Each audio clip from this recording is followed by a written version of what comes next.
ಸತ್ಯ ಹೇಳಣ್ಣ, ಸತ್ಯ ಹೇಳೋ ಮನುಜನಿಗೆ ಸಾವೇ ಇಲ್ಲಣ್ಣ.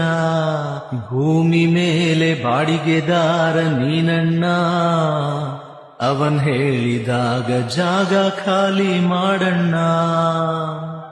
ಭೂಮಿ